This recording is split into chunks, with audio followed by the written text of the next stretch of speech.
Bienvenue dans OBT. Ici, avec Pascal, on prend la productivité à contre-courant. Pas de leçon de morale. On discute, on partage nos méthodes, nos galères aussi. Et surtout, on dézingue la culpabilité que vous balancent tous les gourous du « fais plus dors moins ». Le but, que vous passiez un bon moment et que vous ayez envie de passer à l'action tranquillement, à votre rythme. C'est super bien présenté, Kev. Et ce que je vous propose, c'est qu'on attaque tout de suite. Bonjour à tous, bonjour Kev, comment tu vas ? Salut Pascal, écoute, ça va très bien. Super. Deuxième épisode, et toi ? Voilà, exactement. Moi, ça va bien aussi. Et aujourd'hui, on va voir comment éviter qu'optimiser son temps devienne une prison. Je pense que c'est un sujet qui peut être intéressant, qui peut aider les auditeurs, parce qu'aujourd'hui, la productivité, en tout cas moi je trouve qu'elle est devenue une obsession collective. On peut dire ça. On veut toujours faire plus, on veut aller plus vite, on veut cocher des cases, on veut remplir absolument des objectifs. Et on parlera du vide tout à l'heure, justement. Est-ce qu'il faut remplir tout le temps ou pas ? Et je me demande si on n'aurait pas oublié, en fait, pourquoi on voulait tout ça à la base. Est-ce que cette course à cette fameuse productivité que nous, on veut démystifier, est-ce que c'est un véritable besoin ou est-ce que c'est une pression qu'on s'inflige à nous-mêmes ou alors carrément qu'on nous impose ? C'est à ça qu'on va essayer de répondre aujourd'hui. Qu'est-ce que t'en penses, toi ? Pourquoi, à ton avis, on veut aujourd'hui cette obsession ? On a cette obsession de la productivité. Qu'est-ce qui fait ? Alors pour moi, il va y avoir différents points, je pense, qui vont jouer là-dessus. Mais déjà, je trouve que le thème est pas mal sur un petit peu les premiers thèmes qu'on aborde. Parce que c'est une des grandes questions à se poser. En fait, ça va soulever pas mal de petites introspections pour être sûr qu'on ne fait pas tout ça pour rien. Pour moi, il y a différentes choses. Alors, on en a déjà un petit peu discuté. Donc, il y a certains points que je te laisserai, toi approfondir. Mais Okay. on est d'accord sur le côté, un petit peu sur l'historique et le capitalisme qui a emmené un peu tout ça. Parce que si on remonte un peu dans l'histoire, cette optimisation du temps, elle n'était pas aussi importante que ce qu'elle est devenue au cours des dernières décennies. Tout à fait. Et moi, sur les sujets qui, je pense, poussent un peu cette obsession de l'optimisation, il y a notamment la société moderne et tous les réseaux sociaux. Moi, c'est quelque chose qui me touche beaucoup et c'est avec ça que je m'en suis pas mal rendu compte. Les thèmes que tu peux voir souvent sur les réseaux, que tu sois sur Insta, sur TikTok, sur YouTube, les titres comme 5 routines matinales pour gagner 3 heures par jour, ce que les millionnaires font avant 6 heures du matin, c'est un grand classique. Les millionnaires. Ouais, les millionnaires. Exactement, parce que visiblement on s'en fout de ce que les pauvres font avant 6 heures du matin, tu vois. Donc tous ces thèmes-là, en fait, ils vont pour moi nous mettre dans la tête que tu veux réussir, il faut optimiser ton temps, il faut être productif, et ça va venir faire peser une espèce de pression qu'à la base, pour moi, on s'impose même pas à nous-mêmes. En fait, on se rend pas compte, on se l'impose à nous-mêmes, mais sur le coup, on se rend pas compte que c'est nous qui nous l'imposons. C'est le poids un petit peu de tout ce qu'on voit, de tout ce qu'on consomme, qui nous met un petit peu ça dans la tête, C'est vrai. et qui fait que du coup, on se dit non, c'est comme ça qu'il faut faire, mais sans se poser la question. Donc, on va se mettre à optimiser son temps. Alors, pour différentes raisons, en fonction de si on est entrepreneur ou si on l'est pas. Alors, j'ai l'impression que dans l'entrepreneuriat, c'est encore plus poussé. C'est vraiment, il faut faire comme ça, en fait. C'est même pas, tu n'as pas le droit de te reposer, tu n'as pas le droit de laisser du vide, dont on va parler tout à l'heure. Donc, voilà, pour moi, le côté réseau, déjà, y est pour beaucoup. Ouais, toi, j'ai une question sur les réseaux, je suis d'accord avec toi. Moi, je suis présent surtout sur LinkedIn. Je sais pas si je vais y rester longtemps. Mais toi, est-ce que tu utilises les réseaux ou si oui, pourquoi ? Sinon, qu'est-ce qui ne te fait pas les utiliser ? Alors, excellente question. Et ça tombe parfaitement avec ma situation du moment. Parce que là, je suis dans une phase où... alors, c'est terrible ce que je vais dire. Il faudrait que je m'y mette. Et donc, je suis en train de... alors, j'ai dégagé une plage de temps, justement, cette semaine-là, pour préparer un peu de la production de contenu. Je vais me mettre à LinkedIn, à Insta aussi, parce que je sais l'impact que ça a, moi, en termes de business pour la boîte et sur l'approche que j'ai, sur les objectifs un petit peu que je me suis fixé avec ma boîte là cette année. Ok.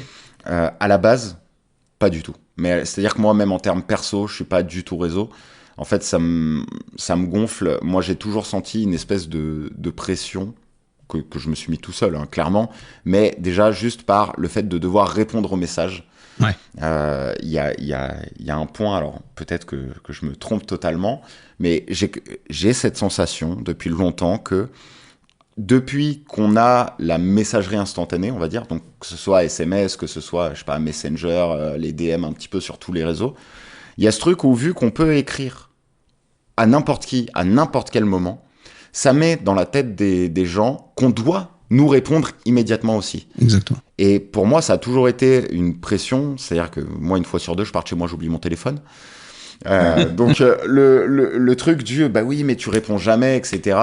On me le répète depuis des années, et du coup, j'ai très vite lâché l'affaire pour bien mettre dans la tête des gens, oui, moi, je ne réponds pas. Tu m'écris, faut pas que ce soit urgent. Alors, je travaille dessus aujourd'hui, parce que c'est pas bien non plus de laisser de ghoster les gens comme ça, tu vois. Est-ce que c'est ghoster parce que t'as l'impression de les ghoster parce que c'est la perception qu'on veut que t'en aies, ou en vrai c'est juste la vie? Alors, t'es pas disponible. Est-ce que du coup tout ce qui est téléphone, ordinateur, mail et compagnie ont pas rendu cette disponibilité un peu plus facile? Alors qu'avant, t'es pas disponible, tu pars faire un tour de vélo. Si t'as pas ton téléphone, tu reviens quand tu reviens. C'est vrai. Alors, je pense que c'est totalement vrai. Alors, est-ce que la vertu est pas un peu dans le juste milieu aussi? Parce que voilà. Je peux être potentiellement à l'extrême, moi, là-dedans. Mais c'est vrai que, alors, pour le coup, j'ai pas grandi avec le téléphone portable, mais j'ai quand même vachement connu cette époque-là. J'ai moins connu le côté où personne n'avait de téléphone portable. J'étais encore jeune. Donc je me rendais sûrement moins compte de ces trucs-là. Donc je pense que c'est quelque chose qui s'est quand même mis dans ma tête un petit peu implicitement. Et du coup, je réponds un peu à ce critère. Alors aujourd'hui, je travaille dessus parce que ce soit en termes pro comme perso, voilà, c'est un des points sur lesquels j'essaye de m'améliorer. Mais pour moi, là pour le coup, c'est alors c'est même pas pour les autres, c'est parce que c'est quelque chose où, au bout d'un moment, quand je me suis remis en question, je me suis dit c'est vrai que je pourrais peut-être faire un petit effort, ne serait-ce que pour les proches. Et du coup, je me suis mis à travailler un peu là-dessus, surtout maintenant que tout le monde a bien intégré l'idée que quand tu m'écris, je ne vais pas répondre tout de suite. J'en sais quelque chose. Exactement. Donc voilà, c'est quelque chose sur lequel je fais plus d'efforts. Alors par contre, c'est un point que par contre j'ai intégré moi dans mes process dans la boîte. C'est-à-dire que le fait que j'estime que quand je travaille sur quelque chose ou quand je fais quelque chose, je ne vais pas répondre tout de suite. Moi, je l'ai rentré dans mes process, et quand j'onboard un client, je lui explique, je lui dis, voilà, en gros, on va communiquer via tel canal, et moi, je réponds généralement à 2 moments de la journée, le matin et le soir, et ne t'attends pas de réponse. Je présente pas comme ça, hein. Mais l'idée derrière ça, c'est ne t'attends pas à ce que je te réponde entre ces moments-là, parce que entre ces moments-là, je me plonge à 100% dans les projets des clients, de manière à ce que la qualité, elle soit maximale. Et là où, la dernière fois, tu parlais d'un exemple avec ceux que tu accompagnais, les mandataires immobiliers, qui, dès que le téléphone sonne, répondent, etc. Ouais. Et moi, je me suis rendu compte, en intégrant dans mes process le fait d'expliquer ça aux clients au moment où je les onboard, hein, donc ça tombe pas comme ça du ciel, ils le comprennent très bien. Bien et sûr. Souvent, c'est même très bien perçu. Parce qu'ils se disent, ah waouh, ça veut dire que vraiment, quand ils bossent sur mon projet, il se coupe pas, il fait pas 1000 trucs à la fois. Et je pense que c'est un très très bon tips d'ailleurs que tu viens de donner, parce que vraiment, si vous avez des mails, des SMS, etc., le fait de se dire, j'ai 2-3 plages horaires max dans ma journée sur lesquelles je réponds, c'est ce qu'il y a de mieux, déjà pour votre charge mentale, pour votre gestion du temps, et au moins, le client, il est au courant. Enfin, à partir du moment où vous lui dites, évidemment, vous le prévenez. Et ça, c'est hyper important. C'est hyper important parce que pour vous, ça vous permet de mieux vous organiser. Et derrière, le client, lui, il est au courant. Donc, du coup, derrière, il sait que quand il va te contacter, il attendra une réponse dans les 2 ou 3 plages que tu lui auras données. Exactement. Et puis voilà. Donc, moi, je pense que c'est une très, très bonne solution voilà, un très bon tips. Pour le coup, au niveau des mails, ça, si vous vous sentez débordé, vous faites ça. Alors, il y en a qui comprennent pas, mais c'est pas possible, je peux pas répondre. Ouais, c'est ça. Pour moi, il y a très peu. Donc là, on est plus tourné sur le côté un peu business, mais Il y a très peu de métiers où tu peux pas te permettre de le faire. Alors je vais prendre l'exemple, ma mère a une entreprise de taxi avec son copain. Oui, évidemment. Donc là, t'es dans un cas très particulier où en effet, vu que tu prends des courses, t'es obligé évidemment. Non, écoute, là, c'est pas le moment. Rappelle-moi dans 2 heures. Exactement. C'est quand je regarde mes mails. Mais on est sur un cas très particulier. Exactement. Non, mais c'est exactement ça. Et toi, là, on rentre dans la prison, tu vois. Ouais. On rentre dans la prison de vouloir répondre tout le temps. Ouais, exactement. Et puis, pour le coup, là, par rapport à ce que tu disais tout à l'heure, tu vois, la question que tu soulevais, c'est vraiment un truc qu'on s'impose à nous-mêmes. Et alors, toi, du coup, qu'est-ce que tu aurais à dire, justement, sur le sujet du pourquoi on rentre là-dedans? Moi, je pense qu'avant, il y a quelques années, on était... j'ai toujours entendu dire, ouais, qu'est-ce qu'il est occupé en parlant des gens. Et c'était plutôt une réussite. Ça montrait que... bah voilà, t'avais quelque chose à faire de ta journée. Aujourd'hui, on est plus sur qu'est-ce qu'il est productif, tu vois. Et je pense qu'en fait, en vrai, on a voulu mieux gérer notre temps, mais pas forcément pour remplir nos journées, tu vois, au taquet, sans laisser de vide. Moi, je pense qu'on voulait simplement gérer notre temps pour avoir plus de temps pour vivre. Ouais. Alors, là, ça me fait penser à un lien que je vais faire avec les 35 heures. Ouais. Qu'à un moment donné, en France, on a eu les 35 heures. Moi, je suis pas là pour juger, c'est bien, c'est pas bien, j'en sais rien. Mais à la base, c'était comme ça. Ça permettait aussi d'avoir plus de temps libre. Ouais. Du coup, sur le perso. Sur le perso, etc. Bon, bah, sauf qu'il faut de la thune pour avoir du temps pour utiliser tes loisirs. Ça, c'est encore différent. Donc, si tu travailles moins, mais que tu as moins de salaire, c'est un peu plus compliqué. Mais l'idée, se dire, je travaille moins pour avoir plus de temps libre sur mon temps perso, mon temps pour soi, etc. Pourquoi pas sur l'idée? Mais je pense qu'on avait vraiment voulu gagner du temps à la base pour avoir ce temps pour vivre. Chose que nos grands-parents, peut-être même nos parents, n'avaient pas ce loisir-là. Avant, tu étais soit à l'usine ou dans une entreprise, mais c'était vraiment le métro, boulot, dodo. C'était ça, quoi. Tu avais 2 semaines de congés payés. Enfin, et encore, avant, il n'y avait même pas. Donc, il n'y avait pas cette liberté déjà à se poser la question de qu'est-ce que je pourrais faire sur mon temps libre. Exactement. Tu n'avais pas ça. Donc, tu rentrais. Le temps libre, c'est ce que tu avais quand tu rentrais le soir. Tu retrouvais soit tes amis au bistrot, soit ta femme, soit tes enfants, etc. Et il n'y avait pas, tu dis pas, je vais aller à la piscine, je vais aller faire un petit tour de vélo, je vais faire un musée, etc. Il n'y avait pas ce genre de loisir-là. Donc, en fait, moi, je pense que le vrai objectif, c'est d'avoir cette liberté de choisir ce à quoi on va consacrer notre énergie. Et donc, ça revient au fait de mettre son énergie au bon endroit, au bon moment. On en reparlera peut-être un peu. Donc, pour répondre à ta question, comment ça se fait qu'on fait ça ? Moi, je pense qu'il y a une question de pression sociale et aussi on doit peut-être remonter à l'origine. Il y a peut-être eu un conditionnement social par justement cette révolution industrielle comme le taylorisme.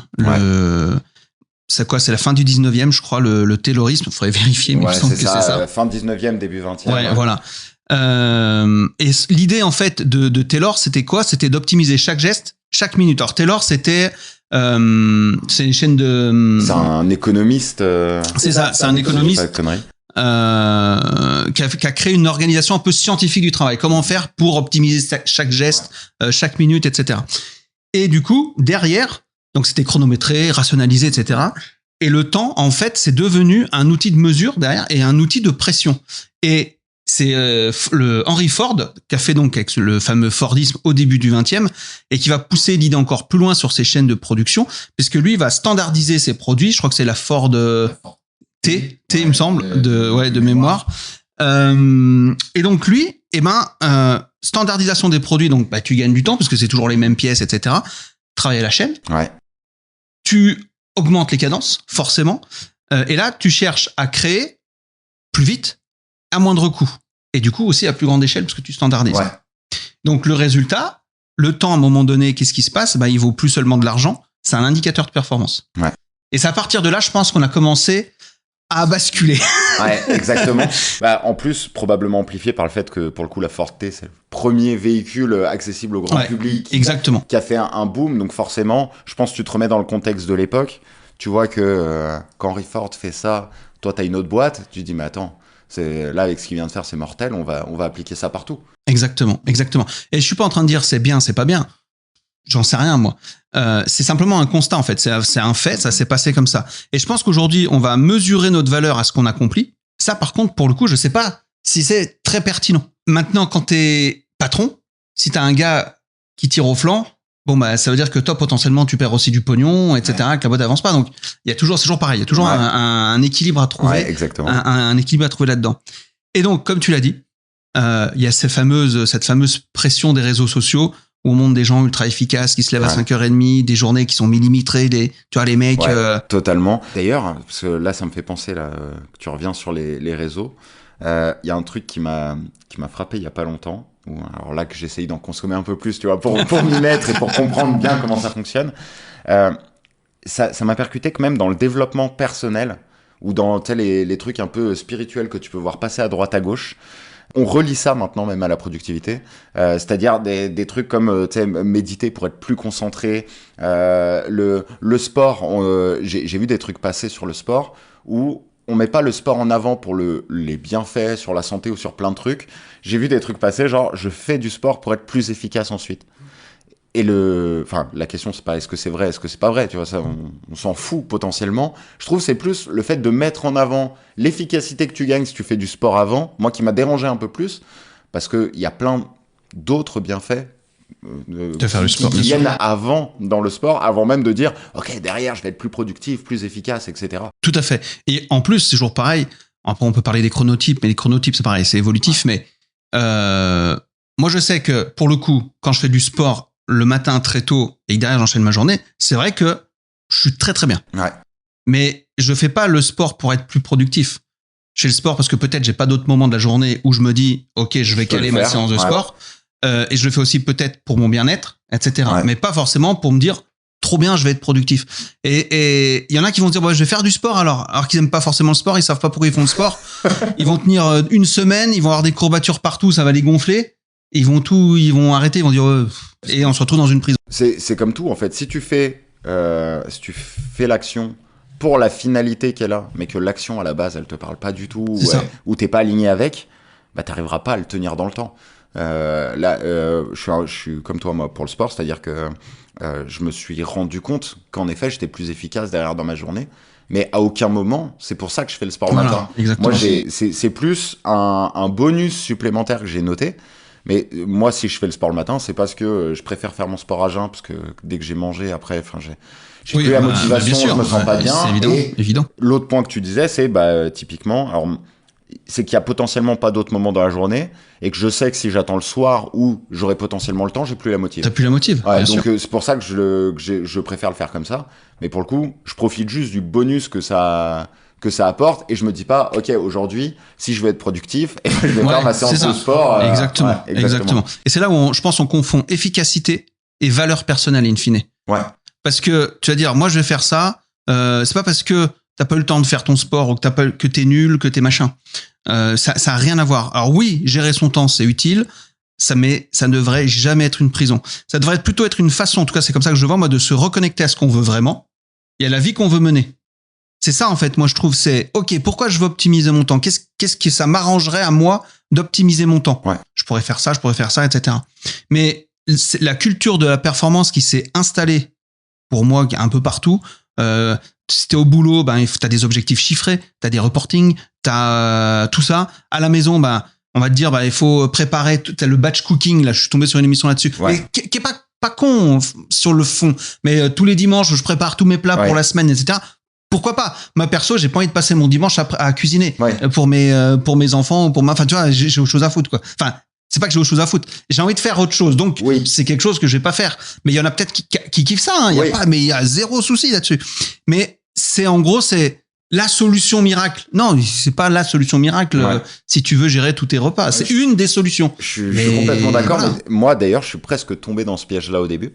C'est-à-dire que j'ai vécu une période de rush maintenant ça doit faire bien 2 ans là, et où je me suis dit tiens, est-ce que j'essaierais pas de préparer tous mes plats, tu vois, le dimanche. Puis c'est vrai que le concept de base est cool, et d'où l'importance de toujours remettre en question, parce que pour le coup ça a pas tenu, hein. Ça a clairement pas tenu, mais parce que comme tu disais, moi le dimanche j'avais pas envie de faire ça, et vu que j'adore cuisiner en plus. Moi, le fait de préparer tous mes repas d'avance comme ça, alors c'est cool, tu gagnes du temps. Par contre, la semaine, ça me manquait de juste, quand j'avais faim, de juste sortir un plat que je me suis préparé en amont, plutôt que de me dire, en fonction de l'envie du mot. Tiens, aujourd'hui, qu'est-ce que je me cuisine? Comment j'ai envie de l'épicer, etc. Parce que c'est ça le plaisir que je prends dans la cuisine. Ouais, tout à fait. Et alors, le fait d'être je pense d'être familier avec certains concepts, tu vois, ce dont on parle aujourd'hui, et puis tu sais, les remises en question, les choses comme ça, pour vérifier si on est aligné avec le truc, ça a fait que j'ai pas poussé ça jusqu'à ce que ça déraille complètement. En fait, très vite, je me suis rendu compte que ça me plaisait pas. Je me suis dit, mais attends, pourquoi?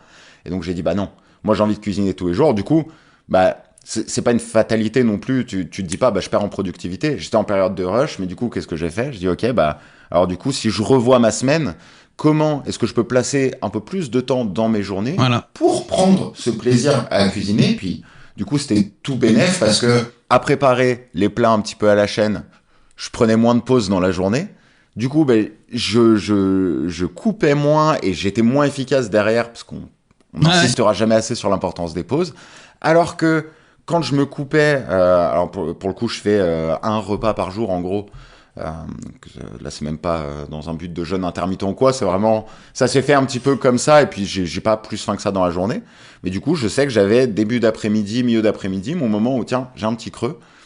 Tac, j'allais en cuisine et c'était vraiment le moment. Je faisais ma pause, je prends plaisir à cuisiner, je mange un bout et derrière, je me remets au boulot. Et je me sentais beaucoup mieux à travailler comme ça au final.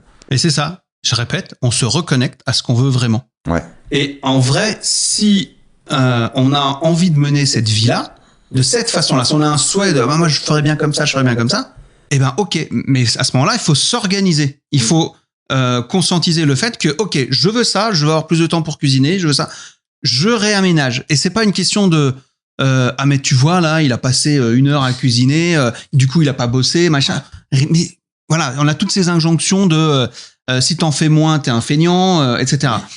Mais en vrai, c'est se dire juste, qu'est-ce que je veux?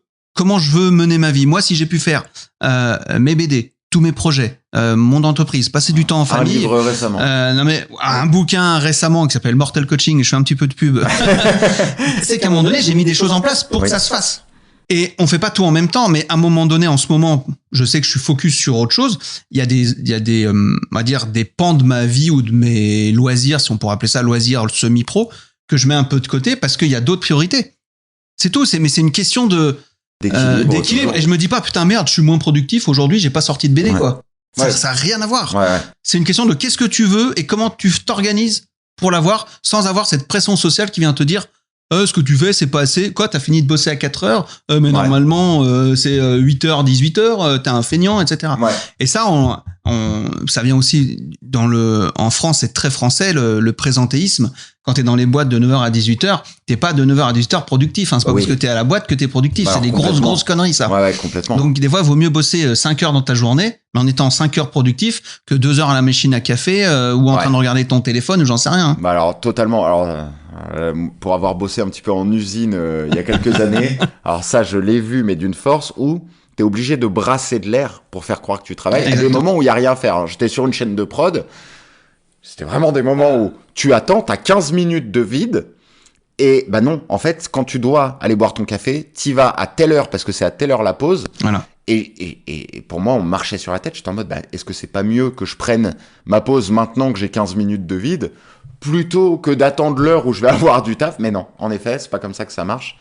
Et pour revenir un petit peu sur ce que tu disais, pour moi, le problème, c'est le côté que ça devient une fin en soi, un petit peu. C'est que ce côté productif, je dois être productif pour être productif. Mais c'est le même principe avec l'argent, pour moi.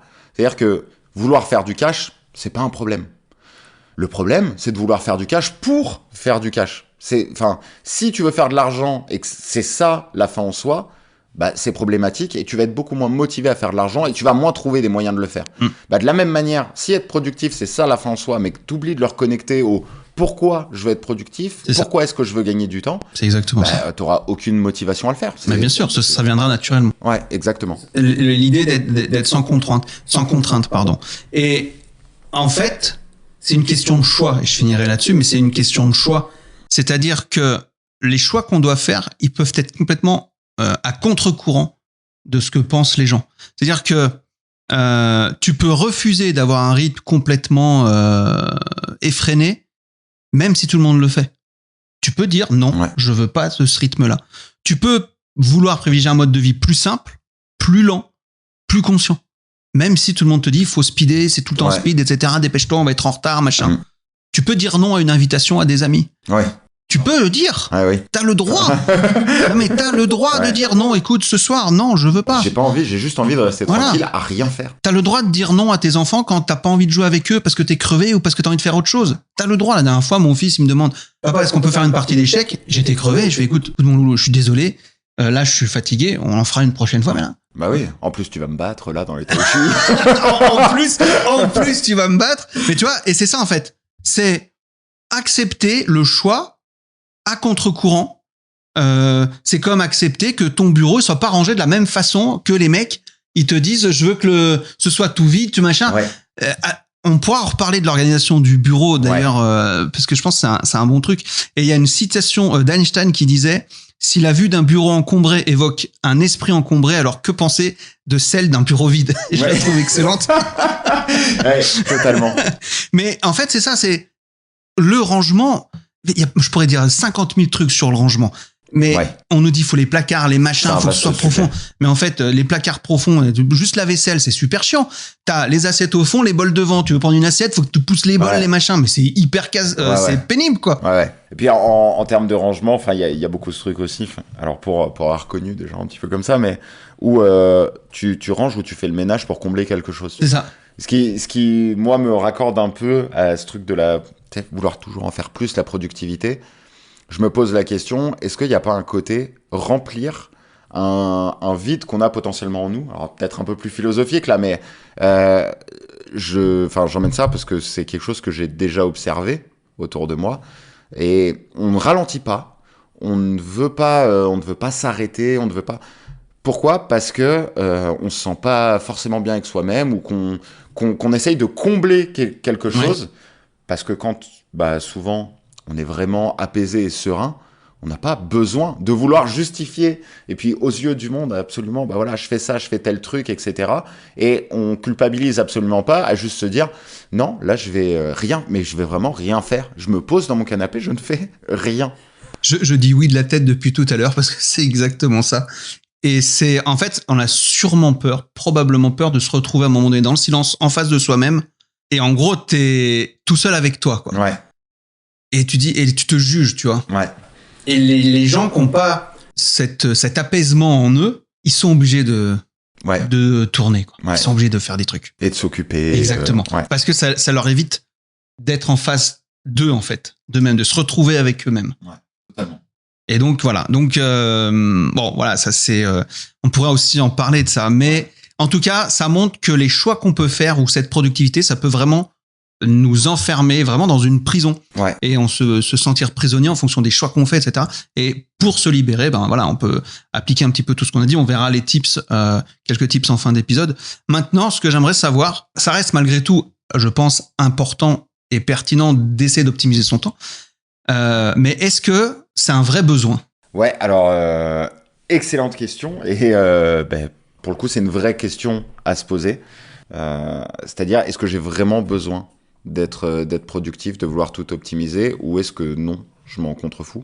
Parce qu'il y a un point que tu as souvent souligné, même hors podcast, dans les discussions, mais le côté, si je suis aligné avec le fait de pas vouloir être productif ou d'en avoir rien à foutre, au final, tout va bien, en fait. Donc, à partir du moment où tu le conscientises, c'est ça qui est important. Ouais, totalement. Et pas que tu subisses. Vraiment conscientiser le truc. Dire, ok, aujourd'hui, je fais rien. J'ai décidé pendant 1 heure de rien foutre. Ouais. Ou de scroller sur mon téléphone, j'en sais rien, mais on le conscientise. Ouais. On le fait pas de manière automatique, tu vois. Ouais, tout à fait.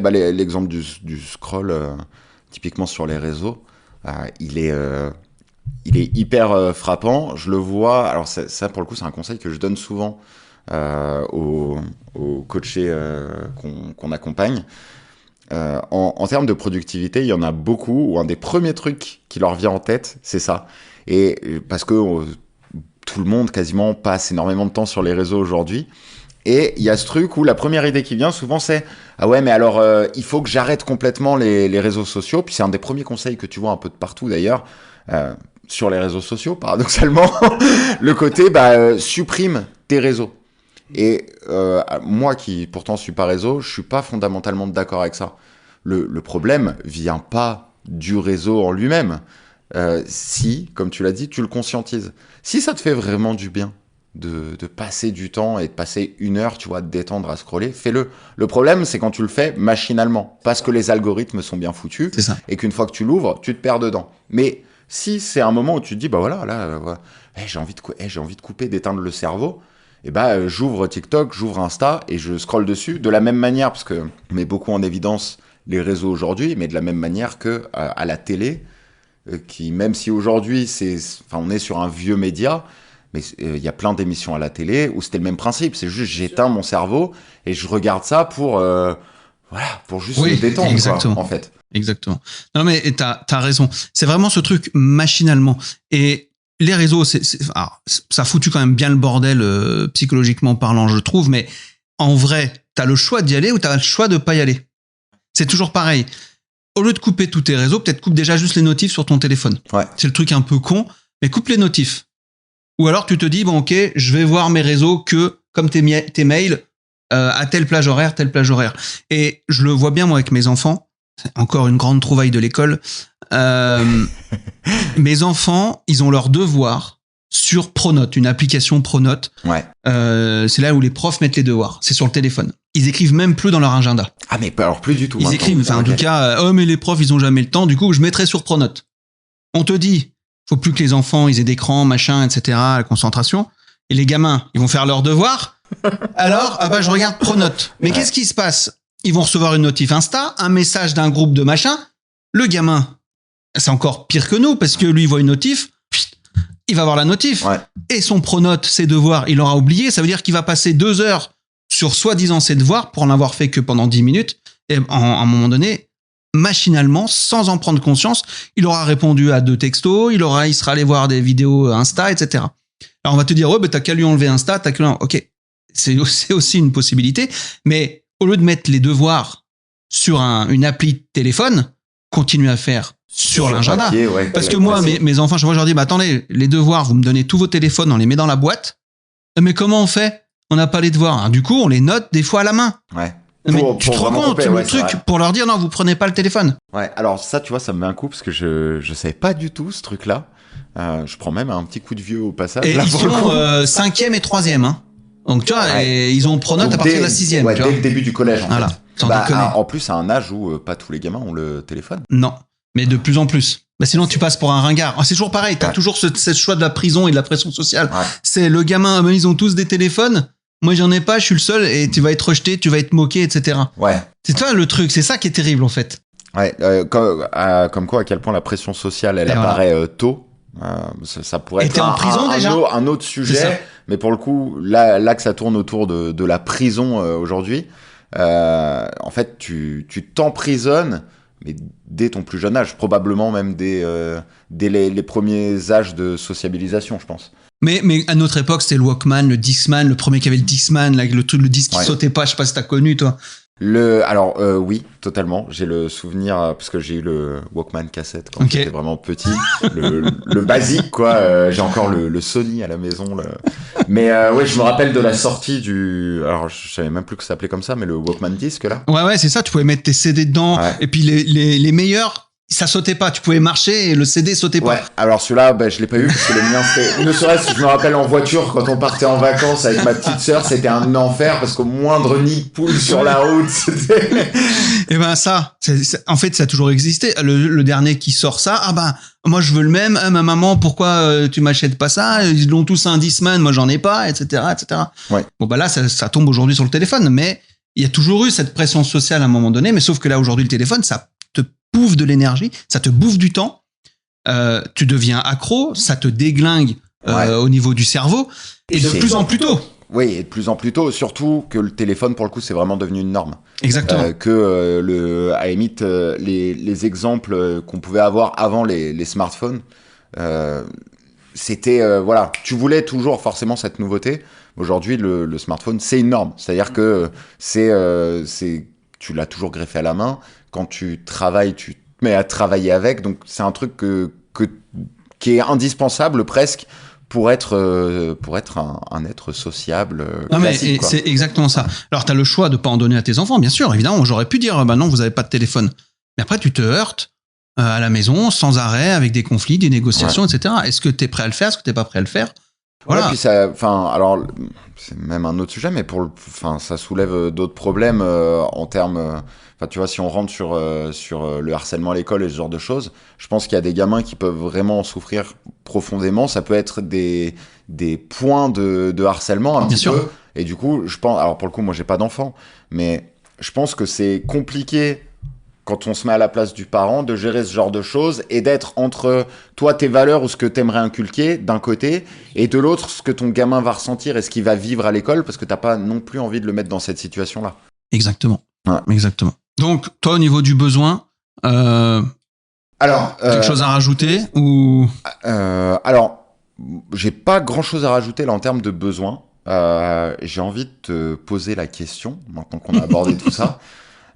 Comment se libérer justement de cette prison de la productivité et de la pression sociale? Est-ce que tu as des outils de réflexion ou tu vois des choses qui te permettent d'essayer de sortir, au moins d'essayer de sortir de cette prison? Ouais, j'ai quelques trucs. Je reviens brièvement, rapidement sur le besoin. Ça me fait penser à un truc. En vrai, je sais pas si naturellement l'homme il est fait pour optimiser son temps. J'en sais rien du tout. Ce que je remarque, est-ce que tu as déjà entendu parler des lignes de désir? Alors non. Les lignes de désir, c'est tu sais quand tu as des chemins en herbe, Ouais. ou par exemple si tu prends le paquet Annecy ou dans les universités, j'en sais un genre de truc là, c'est des lignes qui apparaissent un peu spontanément au fur et à mesure que les gens ils passent dans l'herbe. Ah, oui, tu sais, ça crée des sortes de petits chemins. Ça tu sens que les mecs, ils ont marché dedans. Et en fait, donc c'est tous ces pas répétés qui souvent dévient des lignes. Et ça, Montréal m'a fait penser à ça quand j'y étais. Dévient des trajets un peu prévus par les architectes. Ouais. Ça veut dire que en vrai, naturellement, peut-être, c'est une supposition que je fais, on est amené à se dire, je vais à l'endroit le plus court, le plus simplement possible pour moi, etc. Et quand je vois Montréal, c'est des lignes, j'imagine toutes les grandes villes, c'est un peu pareil. C'est tout droit, à gauche, à droite, c'est que des carrefours. Oui. Tu coupes jamais, tu vois. Et les passages piétons, ils sont toujours au bout de la ligne. Des fois, tu dis putain, mais je couperais bien le truc, voilà. Très aligné. Ouais, très aligné, etc. Très optimisé finalement. Mais en fait, pas optimisé. Naturellement, pour ce que toi, comment tu te déplaces. Oui. Et ce qui est marrant, c'est de voir dans les universités, alors j'ai plus les sources, mais il y a des universités en Angleterre, je crois que c'est, ou aux États-Unis, je sais plus. Ils avaient fait une vue de drone et il y avait tout ce qui était à la base les chemins tracés par les architectes, donc tout droit, à gauche, voilà. Et en fait, il y a toutes les lignes de désir qui sont apparues avec la force des élèves, des étudiants qui marchent. Et en fait, tu vois qu'il n'y en a pas un qui suit le chemin des architectes. Et du coup, ils prennent au plus court, ils prennent la diagonale, etc. Et je me suis toujours demandé, mais pourquoi on fait des architectures qui sont pas naturelles, en fait? Pourquoi? Voilà. Alors, il y a des architectes aujourd'hui qui essaient justement de prendre en compte ça. Mais c'est le truc, le besoin. Est-ce que ce besoin naturel de gagner du temps, est-ce qu'il vient peut-être pas d'ici? Est-ce qu'on l'a peut-être pas naturellement en nous? J'en sais rien, c'est une question que je pose. Alors je trouve que c'est un excellent point que tu soulèves pour le coup. Tu vois, j'avais même pas pensé à en parler là. Mais en fait, tout organisme vivant va à l'économie. Naturellement, il y a ce truc où en fait tout ce qu'on fait, il y a une dépense énergétique. Enfin, on va pas rentrer en détail là-dedans, mais il y a une dépense énergétique et donc tout organisme va essayer d'économiser cette énergie. Ça va permettre d'avoir besoin de moins manger, moins respirer, moins tout ce qu'on veut. Et donc, naturellement, on va à l'économie d'énergie. Pour moi, c'est ce qui explique qu'on va vouloir un petit peu naturellement optimiser, mais pas optimiser. En fait, c'est ça qui est intéressant dans ce que tu soulèves. C'est la différence entre l'optimisation qu'on met souvent en place et celle qui est naturelle à la base. Parce que on le voit dans la manière dont on va se mettre à optimiser naturellement quelque chose. Demain, tu mets un process en place, par exemple, pour quoi que tu veuilles faire. Très vite, tu vas te rendre compte que tu vas dévier de ton process et que tu vas te mettre à prendre des raccourcis, des lignes de désir, du coup, mais un petit peu plus métaphoriques, on va dire, et où tu vas pas suivre ce plan que tu avais établi à la base. Donc, ce que je trouve intéressant, c'est cette dissonance qu'il y a, parce que même quand tu le fais pour toi, tu vas faire l'architecte, comme dans les universités que tu disais, où tu vas tracer des grandes lignes. Tu vas te rendre compte au bout d'un moment que tu vas naturellement à l'économie d'énergie, donc tu vas prendre des raccourcis, etc. Et souvent, ce qui se passe, c'est que au lieu de te dire, ok, bah, je vais adapter ça par rapport à ce que j'ai naturellement fait, tu vas essayer de changer ton comportement pour coller à ce que tu avais prévu à la base. Et le problème est là, c'est qu'on devrait faire l'inverse. On devrait dire, ok, il faut que ce que je mets en place colle avec là où mon économie naturelle d'énergie va. Ouais, tout à fait. Au final, je disais pour les organismes vivants, mais on peut être plus large que ça. Hein. Tu prends un courant électrique. Je trouve que c'est pas mal pour le schématiser. L'électricité va toujours au plus court. Ah bah oui. Pour ce gain toujours de cette optimisation un petit peu plus abstraite.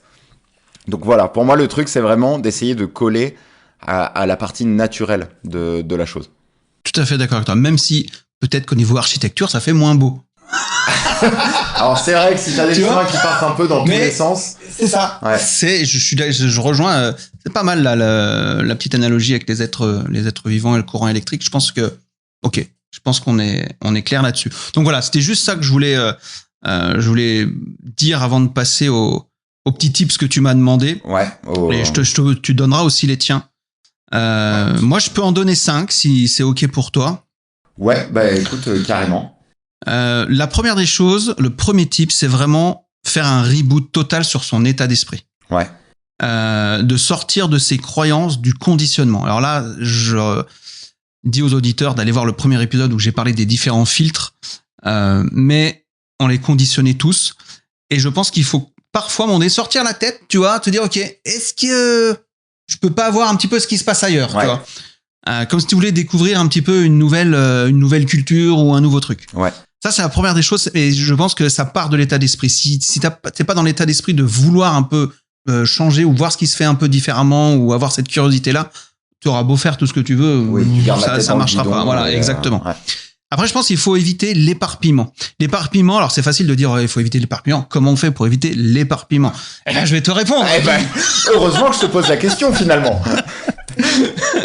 Il y a un jeu qui m'a marqué quand j'étais gamin. C'est Voyage en France. Ouais. Je sais pas s'il y en a qui connaîtront. Ouais. C'est un jeu de cartes, mais tout bête, hein, les règles. T'as une carte de la France, donc t'as un grand plateau avec la carte de la France, puis t'as des lignes pour rejoindre différentes villes. Toi, t'as tes cartes, t'en pioches, je sais plus, 5 ou 6, et c'est le premier qui a fini tout son trajet, pour faire simple. Eh ben, quand tu fais ton trajet, que tu dois aller à Paris, à Brest, à Bordeaux, à Strasbourg, ou je sais pas où, tu vas pas t'amuser à t'éparpiller partout, à rouler dans toute la France pour aller voir. Oui. Une fois que t'es à Paris, t'es pas très loin de Brest, tu vas pas descendre à Bordeaux pour revenir remonter, à Brest et puis aller à Marseille. C'est aucun sens. Donc, je me demande pourquoi, dans la vie, on se pose pas cette question-là. Est-ce que ce que je fais, c'est logique ? Alors, mais logique dans le sens, par rapport à la... est-ce que je perds pas plus de temps à le faire comme ça, tu vois ? Totalement. Si je dois faire un aller-retour Annecy, Paris, qu'est-ce que je peux faire à Paris ? Qu'est-ce que je peux emmener à Paris pendant que j'y suis ? Ou par quelle ville je passe pour profiter de faire quelque chose ? Ouais. Plutôt que me dire, je vais à Paris, je reviens à Annecy, ah bah merde, il fallait que je passe à Auxerre, j'ai oublié, je repars à Auxerre. Ouais. Et c'est plus organiser sa journée comme ça, mais sans être prisonnière, mais se dire, je garde un sens logique pour les actions. Oui, par rapport à un peu à la finalité, voilà, au but qu'il y a derrière. Ouais. Exactement. Et pas se dire, je remplis pour faire, et puis tu pars dans tous les sens, parce que t'as dit, putain, faut que j'en profite, puis non, il faut qu'il y ait quand même une certaine cohérence, je pense, et là, je pense surtout aux personnes quand le pilote fait plaisir, et là, je vous ramène au premier épisode, le pilote fait plaisir, c'est-à-dire qu'ils disent toujours oui à tout le monde, qui s'éparpillent parce qu'ils vont voir un tel, ils vont aider trucs, ils vont aider machin, ils rentrent chez eux, ils disent, putain, j'ai rien fait, j'ai couru partout. Ouais. Bah non. Est-ce que ce que tu vas faire, tu vas pas t'éparpiller justement par rapport au sens que tu as envie de donner à ta journée, en fait. C'est ça. Voilà. Le sens que tu veux donner à ta journée. Et on en parlait avant le podcast. Faire le truc tout con pour éviter l'éparpillement, c'est de te dire, t'as plein de trucs à faire, ok? Tu vois ta feuille, tu fais, ok, quelle est la chose la plus importante que je devrais faire aujourd'hui? Ouais, exactement. Pour moi, c'est un des tips que je donne le plus souvent et sur lequel je voulais venir, tu vois. Donc c'est parfaite transition, j'ai envie de dire. Mais du coup, je le place maintenant comme ça. En effet, pour moi, il y a ce truc un des meilleurs moyens de le faire et des plus simples, c'est juste tu te poses la question et alors, soit le matin pour la journée, puis même la veille, tu vois. Ça peut être OK. Exactement. Qu'est-ce que j'ai envie de faire demain? C'est quoi mon objectif principal? Voilà. Quel que soit cet objectif. Hein. Ça peut être juste, j'ai envie de lire demain. OK. Eh ben, je vais faire en sorte que tout soit aligné avec le fait que, OK, je vais prendre 1 heure pour lire. Point. Et après, une fois que tu as atteint cet objectif-là, tu peux te dire, OK, ma journée est réussie. Ma journée est réussie, exactement. Voilà. Au lieu d'essayer de vouloir en faire des caisses et de tout faire en même temps et de dire, mais il faut que je fasse ça, il faut que je fasse ci, machin. Exactement. Non, j'ai un objectif et je me mets vraiment en tête que si je l'ai accompli, je peux souffler. Le reste, c'est du bonus, mais mon objectif principal, il est fait. Je suis totalement d'accord avec toi. Et j'avais un de mes mentors, une fois, il me fait, il a bossé, il est arrivé au boulot, il devait passer 2-3 coups de fil de prospection. Il a chopé 2 contrats. Ça lui faisait, je sais plus, 2 sites internet ou je sais plus ce que c'était. Donc c'était dans les 5, ouais, ça devait être 10 000 balles en tout. Ouais. Et il fait, c'est bon, j'arrête ma journée. Il s'est barré. Et mais c'était il y a longtemps. Je parle de ça, il y a peut-être 10 ans. Et là, je le regarde, je fais, mais ah ouais? Il fait, bah ouais, c'est bon. J'ai fait mes 10 000 balles. Il prend sa journée, il est allé jouer avec son gamin qui était en bas âge, etc. à l'époque. Il fait, bah voilà. Il dit, tu veux que je fasse quoi d'autre là? Ouais. Oui. Non, j'avais 3 coups de fil à passer, voilà. Salut. C'est fait, terminé. Ouais. Et au final, enfin, tu vois, c'est ce qu'on dit un peu depuis tout à l'heure. C'est qu'il a réussi à sortir ce truc de la prison. C'est que, à un moment, tu pourrais te dire, bah écoute, je peux en faire encore plus, etc. Mais pourquoi est-ce que tu fais tout ça?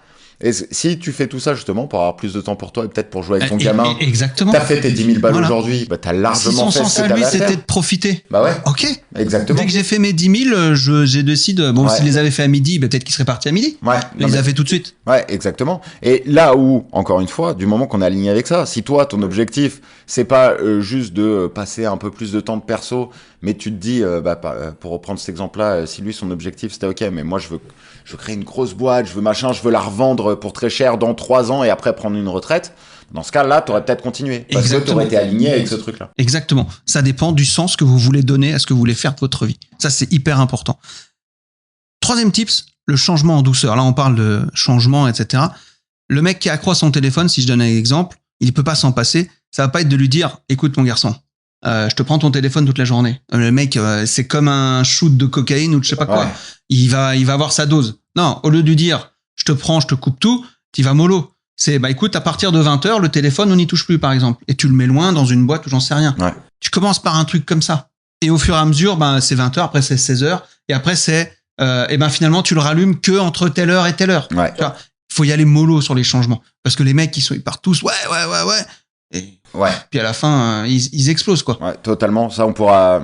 C'est comme la clope, comme tout ça, j'imagine. Enfin, comme toutes les addictions. Toutes les addictions et plus généralement, je dirais toutes les habitudes. Ça pourrait être intéressant, tu vois, un de ces 4 de faire un épisode centré sur les habitudes. Ouais. Mais pour le coup, dans toute habitude que soit tu veux mettre en place, soit une habitude que tu voudrais enlever, et donc tu vois, ce qui est un peu addiction, etc.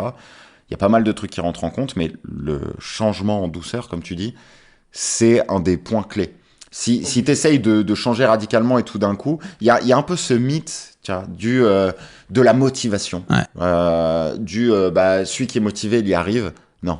Dans la réalité, c'est pas aussi simple que ça. Et encore plus quand on touche aux addictions, c'est pas le mec qui se dit, OK, si t'avais vraiment envie d'arrêter de fumer ou arrêter de boire, t'y arriverais. Non, c'est pas aussi simple que ça. Il y a plein de choses qui rentrent en jeu. Et donc, OK, faut peut-être casser l'habitude, casser l'environnement, changer certains petits facteurs, tout doucement et petit à petit avancer vers l'objectif. Mais tout à fait, je te rejoins à 100%. Le truc tout con, tu dors plus avec ton téléphone dans la chambre, par exemple. Ouais, c'est un truc tout con. Ouais. Tu vas te coucher, tu mets ton téléphone là, et tu mets un réveil ailleurs, un vrai réveil. Ça peut être juste ça le changement, en douceur. Et alors après, les motivations, je suis d'accord. Il peut y avoir des motivations extrinsèques. Si demain tu lui dis tu gagnes 1 million d'euros si tu dors avec ton téléphone qui reste en bas, le gars il le fera. Oui. Mais combien de temps il va pouvoir tenir? Enfin voilà, c'est tout. C'est ok, tu vas le faire sur une fois. C'est comme le gars, tu lui dis tu fais un marathon, je te donne 1 million à la fin. 1 million, c'est même peut-être beaucoup, mais peut-être même 10 000 euros. Ouais.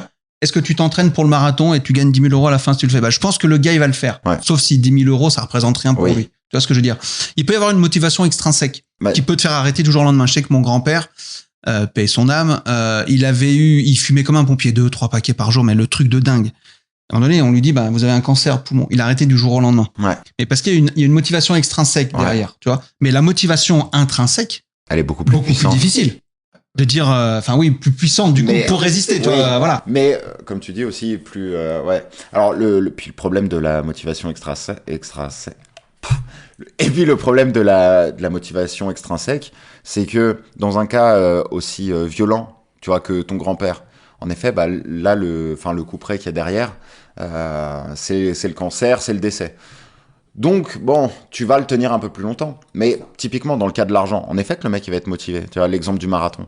Par contre, dès qu'il va toucher le cash et qu'il va avoir réussi, il fera plus jamais de sport. C'est ça. Et du coup, est-ce que c'est vraiment ce qu'on veut si ton objectif, dans un but d'avoir un objectif final, si le truc c'est j'ai envie de me mettre au sport, cette motivation-là, elle sera pas suffisante. Exactement. Il faut trouver quelque chose qui vienne de l'intérieur. Exactement. Et tu vois, je fais rapidement une analogie. On fait des liens tout le temps avec le sport. C'est comme le mec, si je prends le tennis, ou même le foot, mais on va dire le tennis parce que je connais bien.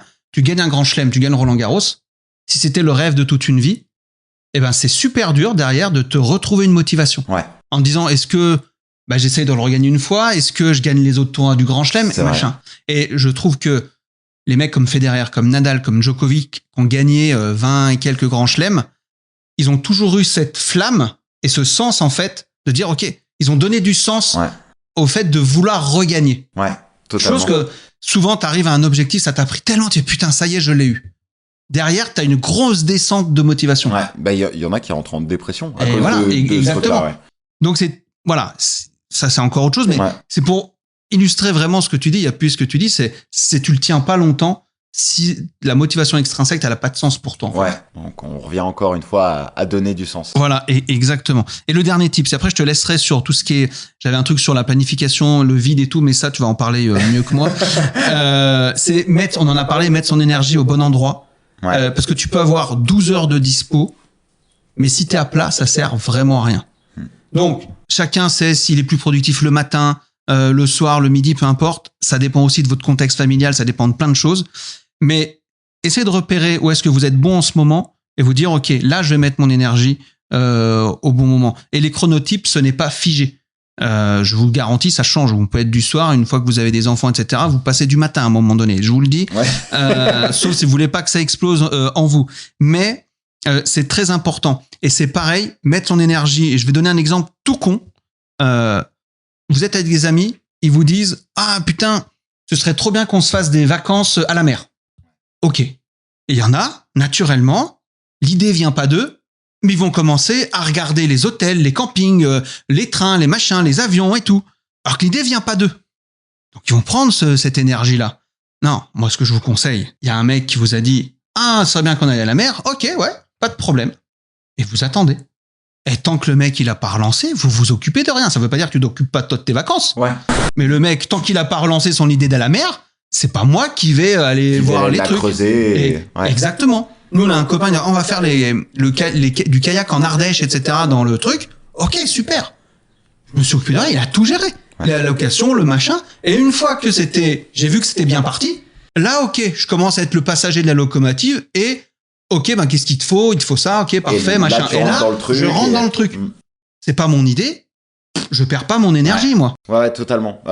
Hyper intéressant. Alors, il y en a qui disent c'est égoïste, machin, mais t'es un enfoiré.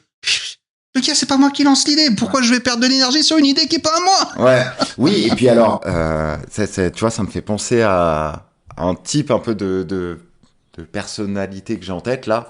Mais tu sais, des gens à qui tu lances l'idée et qui de suite prennent vachement les choses en main, mais tu sais, qui rentrent dans la surplanification, le surcontrôle, etc.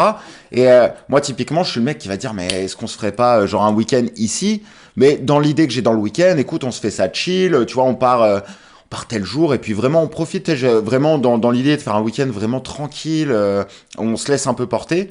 Et ça, si tu le proposes à quelqu'un qui est vite dans la surplanification, la personne, elle revient, elle dit, ah écoute, on peut faire ça à telle heure, ça, machin, ça, un truc. Je suis en mode oui, mais c'est pas ça que j'avais en tête, en fait. Tu vois, moi, vraiment, voilà, on y va en mode road trip et tranquille. Donc, ouais. Ouais, mais voilà, exactement. Donc, et ben écoute, je vais rebondir là-dessus toi, sur tes les tips, vas-y. petits tips que j'ai notés et alors je vais juste refaire un point sur le chronotype parce que donc dans les petits tips, dans les petites choses que j'avais notées, il y avait ça d'analyser un peu donc son chronotype. Alors là, c'est barbare pour ceux qui savent pas forcément ce qu'est le chronotype. Le chronotype, c'est le loup, c'est quoi le dauphin, non? Je sais plus, il y a quoi? Non, ça n'a rien à voir, ça. Non, enfin moi c'était le truc genre à quel moment est-ce que j'ai les pics d'énergie. Okay. Tu vois, c'est un peu les pics d'énergie dans la journée. Et donc, alors je suis complètement d'accord avec toi quand tu dis que c'est pas figé dans le temps. C'est pas une fatalité. C'est pas parce que ok moi je suis un mec, je suis productif le matin à bloc et par contre de 13 à 16 je suis down. Ça veut pas dire que c'est figé. Par contre c'est intéressant de se poser la question à l'instant T. En fait c'est comme tout système de productivité, tu vois. Il va te correspondre pendant un moment, mais tu vas évoluer et il te correspondra peut-être plus dans 6 mois, dans 1 an, dans 10 ans.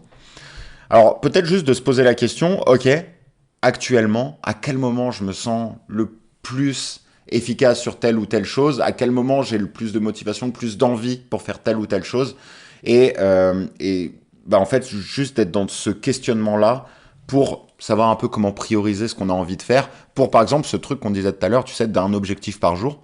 Si mon objectif, ça va être de lire, pour reprendre l'exemple que je disais, et de se poser les questions, ok, à quel moment j'ai peut-être le plus envie, je suis peut-être le plus motivé à lire ou à faire du sport pour quelqu'un qui voudrait se mettre au sport, par exemple. Et de le faire à ce moment-là. Voilà. Ouais. Mais voilà, en gardant en tête que c'est pas figé dans le temps. Après, pour en venir vraiment aux tips un peu plus concrets, c'est là où je me différencie de toi dans mon approche très, comment on peut dire ça, numérique, très dans l'automatisation, l'outillage. Ouais. Pour moi, un des bons premiers tips, ça peut être de faire l'audit de son système d'organisation de productivité. Alors, système, c'est pas forcément quelque chose de figé dans le marbre ou tu sais de poser sur l'ordi, etc. Mais c'est-à-dire juste, est-ce que ce que j'ai mis en place là, est-ce que ça me sert ou est-ce que c'est moi qui sert le système? C'est pareil, ça raccorde un petit peu, tu vois, avec ce que tu disais, les lignes de désir. C'est-à-dire, est-ce que ce que j'ai mis en place colle avec ce que j'ai envie de faire ou est-ce que à chaque fois, j'essaye moi de coller au système et donc de peut-être se dire, ok, il y a peut-être des habitudes, des automatisations, des choses que j'ai mises en place et que j'utilise plus ou qui sont superflues, que j'ai potentiellement mis en place en me disant, ça va me servir, ça va m'aider sur tel ou tel point. Puis au final, je me rends compte que pas du tout. Moi, ça m'arrive régulièrement, moi qui adore les outils et les automatisations, de me dire, ça peut être génial une petite automatisation pour faire telle chose. Je la mets en place. Puis 2 semaines après, 3 semaines après, je me dis, écoute, visiblement, je me suis fourvoyé, ça ne me sert à rien. Ça vire. Parce que plus un système va être compliqué, plus on va en être prisonnier. Ouais, tout à fait. Au final. Et moi, peut-être, tu as aussi envie de l'utiliser. Exactement. De ce que je vois un petit peu sur c'est l'approche que j'ai quand j'accompagne quelqu'un à essayer de mettre un système en place pour son orga. C'est de le penser le plus simplement possible. Et souvent dans les projets, en fait, dans la roadmap un peu des projets qu'on établit, je fais jamais un truc genre avec un système complet dès le début. Souvent, on part avec une petite base. Et d'abord, vas-y, sur 1 mois ou 2, implémentons cette petite base-là pour voir si ça te correspond, etc. Et il faut qu'on reste le plus simple et le plus minimaliste possible au final sur le système qu'on met en place. Parce que ça va nous demander plus d'efforts et comme tu le disais, on va avoir moins envie, on va dépenser beaucoup d'énergie, ça va être une charge mentale de le maintenir et au final, c'est le meilleur moyen pour que tout se casse la gueule. C'est ça. Et ça, c'est exactement comme les architectes qui construisent des chemins, qui te prennent la tête à aller alors que tu pourrais aller différemment. Et effectivement, c'est important de construire cette architecture du système en fonction de la personne, en fait, en fonction de qui tu es. Ça se trouve, le système que tu utilises, ça va... il y a 50% des gens qui vont adorer et peut-être qu'il y a 50% des gens, pour eux, ça va te demander des efforts. Ouais, exactement. Étant donné qu'on est tous différents, il y a même de grandes chances que ce soit comme ça. Mais il y a c'est un point qui est pas mal développé par Tiago Forte. Je sais pas s'il y en a qui connaissent, qui est un mec qui parle beaucoup de second brain et qui qui a mis en place, on va dire, la technique du système PARA, qui est un système un peu d'organisation numérique, qu'il a essayé de penser le plus simplement possible pour que tu puisses l'appliquer partout, dans ton ordinateur, dans ton drive, etc. Et bon, je vais pas rentrer dans le truc précisément, mais en gros, PARA, c'est parce que c'est les initiales de projet, area, donc R ou sphère un petit peu de vie ou de travail, ressources et archives. Et en fait, lui, il s'est dit, bah, en vrai, si on découpe les trucs juste en ces 4 catégories-là, on est sur quelque chose de très simple qui va pas demander énormément de travail à maintenir. Quand c'est un projet actif, ça va dans projet. Quand c'est un projet mais sans deadline, bah, ça va dans area. Les ressources, c'est un petit peu tout ce qui peut potentiellement servir tout le temps. Et archives, c'est tout ce qu'on ne sert plus dans l'immédiat. Et ça, c'est un truc que tu peux répliquer sur absolument tout en termes numériques et qui permet de pas rentrer dans des architectures complexes avec 1000 sous-dossiers et compagnie où au final on s'y perd et on n'y comprend rien. Donc voilà pour la partie un petit peu très système, très numérique. Un autre tip que j'avais envie de donner, c'était le fait de créer des vrais espaces vides. Et ça, que tu le fasses avec une orga très précise, très marquée, avec du time blocking ou des choses comme ça, ou juste, même si t'as pas une orga aussi poussée, on va dire, posée sur le papier, juste de prendre le temps de prendre des vrais moments vides dans ta journée. Et pas des moments où on se dit, forcément, là, on labellise ça en termes de pause ou de souffler un coup. Non. Je laisse un moment vide, vraiment vide, où je ne prévois rien. C'est ça. Et je me laisse porter à ce moment-là. Et peut-être juste, alors, c'est des sujets qu'on pourra aborder à d'autres moments, tu vois, mais c'est des moments où on pourrait profiter pour s'ennuyer. Et là, je pense que je peux en choquer plus d'un en disant ça, mais l'importance de l'ennui, juste des moments où en fait on va juste naturellement souffler. Et dans ces moments, en tout cas moi, ce que j'ai l'impression de me rendre compte, c'est que quand tu laisses un moment de vide comme ça, tu vas plus naturellement aller vers quelque chose que tu as vraiment envie de faire. Exactement. Parce que tu le prévois pas en amont, et à ce moment-là, quand ça va devenir, tu vas faire quelque chose qui te plaît vraiment. Tout à fait. Et moi, des fois, je me pose juste sur le canapé, et sans télé, sans rien, sans téléphone, sans podcast, sans rien, et je me pose juste, en fait. Ouais. Et à un moment donné, je vais aller faire un truc que j'avais pas du tout prévu de faire, mais parce que sur le moment, pendant 15-20 minutes, je suis resté comme ça, un peu aéré. Ouais. Je vais faire ça. Ouais. Voilà. Et ça, c'est hyper important. Et puis l'ennui, mais que c'est bon, l'ennui. Pour plein de choses, la créativité, pour plein de choses. Et aujourd'hui, tu vois, on parlait des smartphones, c'est tout le temps la récompense immédiate, quoi. Ouais. Il y a plus cet ennui, et aujourd'hui, pour les gamins, alors je parle beaucoup de gamins, mais pour les gamins, gérer la frustration devient très, très difficile. Ah, j'ai ça, je le veux tout de suite. C'est le tout de suite aujourd'hui. Et c'est pour ça qu'apprendre à s'ennuyer, quand tu vas dans une salle d'attente, médecin, je sais pas, dentiste, j'en sais rien, 100%, et je dis 100% des gens sont sur leur téléphone. Ouais. Et moi, je m'amuse à pas l'être, justement, et puis je les regarde comme ça. Ouais. Et je me dis, mais putain, dans quoi on est? Ouais. Dans quoi on est? Ouais, non, mais carrément.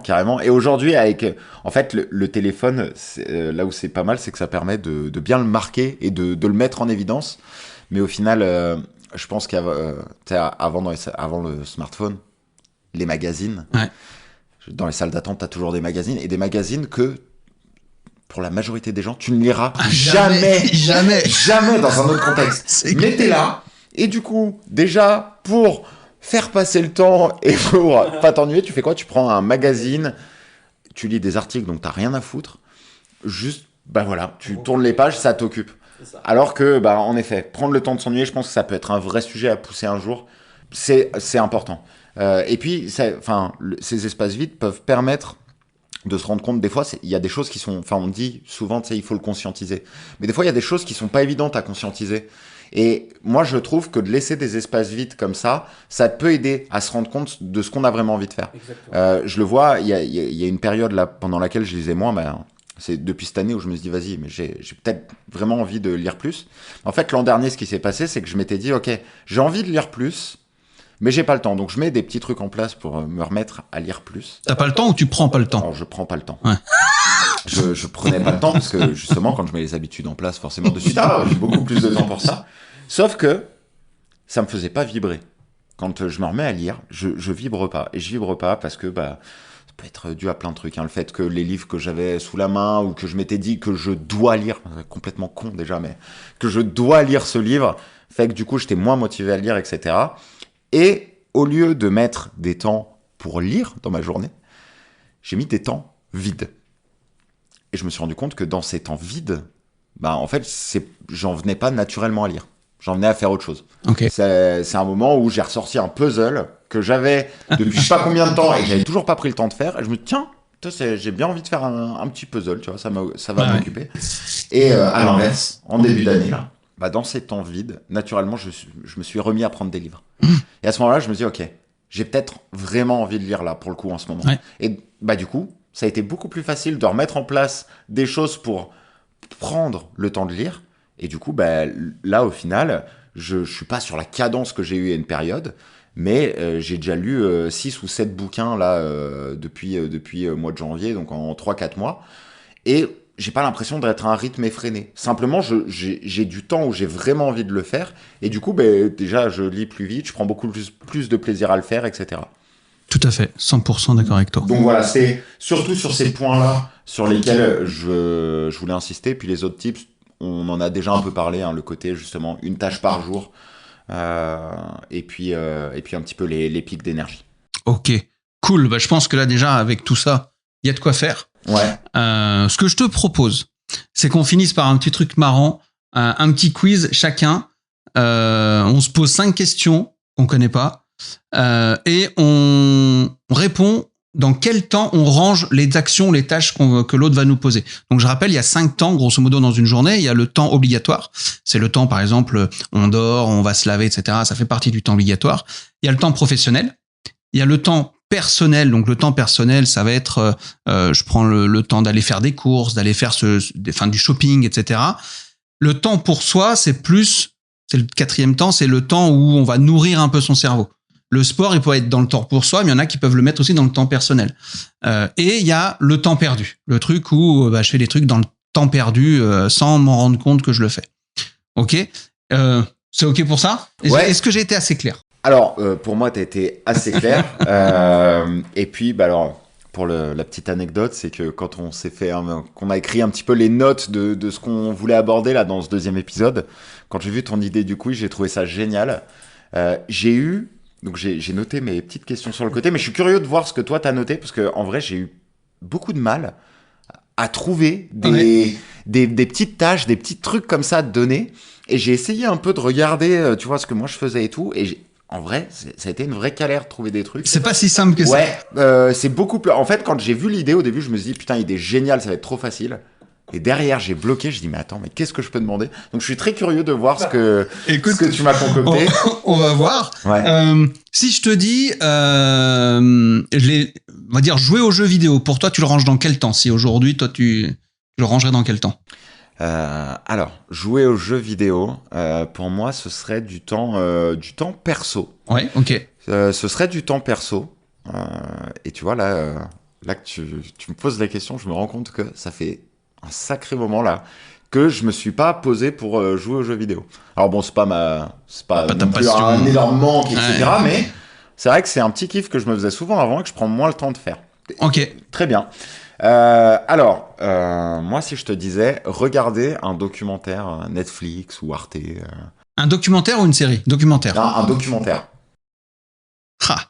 Alors, si c'est un documentaire, par exemple, n'importe quoi, sur la gestion du temps, je le mettrais dans le temps professionnel. Ouais. Par contre, si ça va être un documentaire sur un inside dans le hockey sur glace ou toi, un truc comme ça, là, je mettrais dans le temps personnel. Ok. Ça dépend du thème. Documentaire, du thème du documentaire. Ok, écoute, c'est parfait. Tu vois, c'est un peu ce à quoi j'avais pensé. Je me suis demandé où ça allait t'amener cette question-là. Voilà. Et encore, je te dis dans le truc du hockey sur glace que j'en ai vu un, c'était sur Amazon, je crois. Ça pourrait aussi me servir dans mon truc professionnel, en termes de coach, etc. Donc, mais je le regarderai plus quand même dans un temps personnel. Pour le coup, par exemple, un documentaire animalier sur le phasme dans son environnement naturel. Alors, je dirais dans le temps personnel, du coup, là, pour le coup, je dirais dans le temps personnel. Peut-être dans le temps perdu, mais non. C'est le côté face qui t'emmène au temps perdu. C'est ça. Ok. Si je te dis, aller faire tes courses de bouffe. Alors. Pendant longtemps, j'aurais foutu ça dans le temps perdu. Parce que je détestais faire les courses. C'était vraiment... Ou obligatoire, peut-être. T'es obligé de quelque part d'aller faire les courses. Oui, ou alors, peut-être temps perdu. C'est vrai, Okay, mais alors, pour le peut-être coup, temps perdu. pendant longtemps, pour moi, c'était juste du temps perdu. J'avais vraiment, tu sais, cette sensation, surtout au début que... Alors déjà que j'aimais pas faire les courses à la base, tu vois. Et puis, encore plus, quand j'ai lancé ma boîte, j'avais vraiment ce truc du... Je pourrais tellement faire autre chose. Et du coup, je me suis même mis, tu sais, à faire les courses en drive. Tu vois, comme ça, j'étais en mode, ok, j'y vais à telle heure, c'est plié en 10 minutes. Enfin, 10 minutes, si on enlève les bouchons qu'il y a autour de là où on habite. Mais c'est plié rapidement. Et ça a changé ces derniers temps. Aujourd'hui, c'est... Alors, j'hésite presque à basculer ça dans le temps pour soi. Alors, j'ai peut-être plus temps perso. J'hésite, je suis un peu à cheval sur les deux, parce qu'en fait, vu que justement, j'adore cuisiner, il y a ce truc où je fais mes courses différemment. En fait, j'ai revu ma manière de faire les courses. Et au lieu de juste aller au supermarché et d'acheter des produits un peu, tu sais, grande consommation classiques, je me suis mis à me dire, tiens, est-ce que j'irais pas acheter ma viande chez le boucher ? Est-ce que j'irais pas acheter, tu vois, les... Bon, je mange pas énormément de légumes, mais la verdure, tu sais, un petit peu plus... dans des endroits où je vais la trouver plus fraîche. Quand je vais acheter, tu vois... enfin, je sais pas, pour cuisiner italien, je vais à l'épicerie italienne. Pour cuisiner asiatique, je vais à l'épicerie asiatique. Et je vais un peu plus choisir mes produits. Et du coup, je me suis surpris à prendre plaisir à faire ça parce que ça, tu vois, ça me permet d'affiner mes recettes, de tout ce truc-là. Donc voilà, je l'ai redécouvert différemment ces derniers temps. Intéressant. Ok. Moi, c'est clairement dans le temps obligatoire. Tu vois. Ouais, carrément. Mais pour moi, c'est vraiment, tu vois, T'as raison. Okay, l'amour de la cuisine qui m'a emmené à ça et de voir différemment la manière de faire mes courses. Parce que c'est clair que, encore aujourd'hui, par contre, hein, si je vais à Auchan, à Carrefour, où tu veux, là, ça me... Avant d'y aller, déjà, ça me gonfle. Non, mais et je vois ce que tu veux dire. Là, à ce moment-là, je le ressens comme un temps obligatoire. Pour acheter, tu vois, les produits ménagers, les trucs comme ça, c'est du temps obligatoire. Pour ce qui va toucher à la cuisine, c'est devenu un plaisir. Et du coup, c'est plus du temps perso. Et ce qui me fait hésiter avec le temps pour soi, c'est qu'il y a vraiment ce truc où, il y a vraiment, je suis dans ce moment où je me dis, attends, mais telle recette, la dernière fois, il manquait telle ou telle chose. Quel produit je peux acheter, peut-être de meilleure qualité, quelle épice je peux trouver pour venir combler ce petit manque-là. Et il y a comme vraiment une partie un peu stratégique là-dedans où je prends un petit peu plaisir. Alors, écoute, je comprends tout à fait. Non, je comprends tout à fait. Et j'imagine que tous ceux qui aiment bien cuisiner, ils rendent vraiment ça dans une sorte de hobby. C'est un vrai plaisir. C'est pas une contrainte. Je le conçois tout à fait. Ça veut dire que quand toi, par exemple, t'invites des gens chez toi et que t'as envie de cuisiner, ça te fait plaisir, en fait, de cuisiner. Moi, ça me fait vraiment chier. Mais par contre, j'aime bien ce que je vais manger. J'aime bien de l'autre côté. Mais j'aime bien de l'autre côté. Ok, mais je comprends. Exactement. D'ailleurs, tu vois, pour cet exemple-là, moi, je prends plus plaisir à préparer pour les autres. C'est peut-être le côté portugais qui joue là. Je prends plus de plaisir quand j'invite quelqu'un à réfléchir à ce que je vais cuisiner et à préparer le repas qu'à le manger. Toi, t'es plus un passeur décisif qu'un buteur. Ouais, exactement. D'ailleurs, comme au sport, tu vois, j'ai jamais été à l'aise à la place du buteur. Mais du coup, tu vois, c'est marrant parce que t'as répondu un peu à la question, mais moi j'avais noté de côté. Vas-y. Faire à manger en écoutant un podcast genre plus orienté business, tu vois. Comme ça couple un peu de trucs. Temps obligatoire. Temps obligatoire. Pour la cuisine, ou c'est les deux qui font ça? Je peux pas. Alors pour le coup, je peux pas faire un truc qui est loisir avec un truc business. Intéressant. Moi, si je vais courir, c'est impossible que j'écoute un podcast business. Ok. Ah non, c'est pas parce possible. que tu coupes vraiment. Il faut qu'il y ait un truc où j'ai pas à réfléchir en fait, tu vois. Ok. Intéressant. Donc là, cuisiner, c'est pour moi du coup, si je le fais, c'est obligatoire, mais je peux prendre plaisir. Toi, t'es là, machin. Mais il faut que si j'écoute quelque chose, faut que ce soit un truc, soit une musique ou soit un truc d'humour, enfin tu vois, un truc où j'ai pas à réfléchir. Plus léger, pas un truc orienté pro. Exactement. Ok, bien. Et tu vois, ce quiz, je le trouve très cool parce qu'il montre aussi les différentes approches potentielles, tu vois. Parce que c'est vrai que, alors, bon, j'écoute plus de la musique, tu vois, quand je cours typiquement, ou quand je fais une séance de sport qu'un podcast business. Et encore, ça dépend de la séance, parce que ça m'est déjà arrivé, tu vois, quand je cours, mais tu sais, genre en mode endurance, que je vais courir 1 heure, ou que je sais pas, que même plus, peut-être que je fais un 15-20 km, et bah, ça m'est arrivé de mettre des trucs un peu business, parce que il y a ce truc où, tu sais, ça me fait réfléchir et je vois moins le temps passer pendant que je cours. Du coup, voilà, moi, ça me dérange pas particulièrement non plus. Je comprends. Ouais. Ça, moi, je peux le faire quand je fais de la marche. Ok. Quand je pars marcher, là, j'ai un podcast business. Ouais. Bah alors, du coup, peut-être on raccorde sur le côté, enfin, si la séance, elle est orientée un peu plus performance, où tu sais, t'as envie de te tuer, tu vas peut-être moins t'orienter sur un truc business. Ouais. Je pense, ouais. J'arriverai pas à faire les deux. À me concentrer sur ce que je dois faire et en même temps écouter. Ouais, non, moi, je comprends. Ouais. J'ai encore noté 2 questions. Moi. Vas-y. Est-ce que t'en avais d'autres ou pas? Ouais, j'en ai d'autres, mais vas-y. Okay. Alors, il y en a une, je m'en frotte les mains. Réorganiser les applis sur ton téléphone. Ah, c'est terrible.